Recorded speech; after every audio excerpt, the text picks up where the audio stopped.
చూడండి చూడండి, నేను మన విశాఖ జిల్లా భీములపట్నం నుంచి మీతో మాట్లాడుతాను. ఇక్కడే పుట్టి పెరిగాను. మత్స్యకారుల సమస్యలు నాకు తెలుసు, రైతుల సమస్యలు ఏ విధంగా తెలుసు.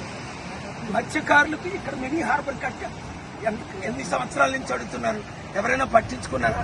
ఇన్ని పార్టీలు, ఎమ్మెల్యేలు, మంత్రులు వచ్చి అంతే ఎలక్షన్ ముందు వస్తారు, వెళ్ళిపోతారు.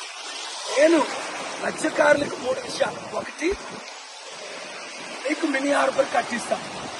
2, మీరు ఫిష్ ఎక్స్పోర్ట్ చేయడానికి మంచి అవైలబిలిటీ ఫెసిలిటీస్ అన్ని నేను ఇస్తాను. 3, నేను మీకు ఆర్థికంగా అన్ని విధాల 5 లక్షల కోట్లు ఇచ్చిన మిమ్మల్ని ఆదుకోలేను. కనుక మత్స్యకారులందరూ ఇంతవరకు వాళ్ళకి అవకాశం ఇచ్చారు. ఇప్పుడు నాకు విశాఖ ఎంపీగా కొండ గుర్తుకు ఓటేసి సీరియల్ నెంబర్ 16 ఒక్క అవకాశం ఇవ్వండి. మన విశాఖని ప్రపంచంలో బెస్ట్ పోర్ట్ సిటీగా, బెస్ట్ సిటీగా నిరుద్యోగులకు ఉద్యోగాలు ఇస్తూ అన్ని విధాలా ఆదుకుంటారు.